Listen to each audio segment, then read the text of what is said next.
ഏവർക്കും എൻ്റെ നമസ്കാരം. ഇന്നാണ് പാച്ചല്ലൂർ തൂക്ക മഹോത്സവത്തിൻ്റെ 6ാം ദിനം. ഇന്ന് വണ്ടിയോട്ടം എന്നൊരു ചടങ്ങുണ്ട്. നാളെയാണ് നേർച്ച തൂക്കം 7ാം ദിവസം. അതിനു മുന്നോടിയായി വില്ല് ഘടിപ്പിച്ചു കഴിഞ്ഞാൽ ആശാരിമാർ അതിൻ്റെ ബലം പരിശോധിക്കാനായി അവർ തന്നെയാണ് അതിലാദ്യമായി കയറി ദേവിയെ പ്രദക്ഷിണം വയ്ക്കുക. ഇതിനൊരു റിഹേഴ്സൽ എന്നോ അല്ലെങ്കിൽ ഒരു മുന്നൊരുക്കമെന്നോ പറയേണ്ടിയിരിക്കുന്നു. ഇതിനോടൊപ്പം അവർ കയ്യിൽ പിച്ചാത്തി കരുതിയിട്ടുണ്ടാകും. എന്തിനാന്നാൽ ഞങ്ങളുടെ ഈ ക്ഷേത്രത്തിൽ 3 വലിയ ആൽമരങ്ങൾ നിൽപ്പുണ്ട്. ഈ ആൽമരങ്ങളുടെ പ്രായം പറയുകയാണെങ്കിൽ 700-ൽ പരം വർഷങ്ങളാണ് കണക്ക് കൂട്ടപ്പെടുന്നത്. അതായത് അതിനെ ഒന്ന് വന്നിച്ചാൽ തന്നെ 10-12 തലമുറകളുടെ അനുഗ്രഹം നമുക്ക് കിട്ടും.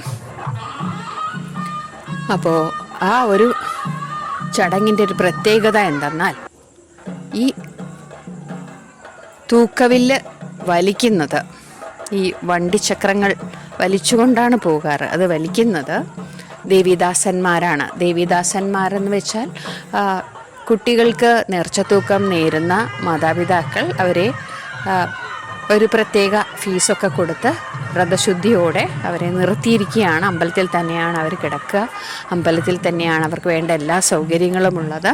അപ്പോൾ അവർ തന്നെയാണ് ദേവിയെ സാഷ്ടാംഗം നമസ്കരിച്ച് താളമേളത്തോടുകൂടിയുള്ള ഒരു നമസ്കാര ചിട്ട തന്നെ അവിടെയുണ്ട്. അതെല്ലാം കഴിഞ്ഞാൽ അവർ തന്നെയാണ് ഈ ചടങ്ങിനായി വടം വലിച്ചു കൊണ്ടുപോവുക.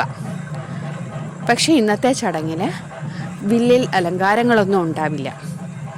തൂക്കക്കാരാണെങ്കിലും അവരവരുടെ നമസ്കാര വേഷത്തിലാണ് നിൽക്കുക. നാളെ തൂക്കക്കാരെല്ലാം അതിമനോഹരമായി അണിഞ്ഞൊരുങ്ങും, വില്ലും അതിമനോഹരമായി അണിയിച്ചൊരുക്കും. വണ്ടിയോട്ടത്തെ പറ്റിയിട്ടുള്ള ഈ ചെറു വിവരണം ഏവർക്കും ഇഷ്ടപ്പെട്ടു എന്ന് വിചാരിക്കുന്നു. നന്ദി, നമസ്കാരം.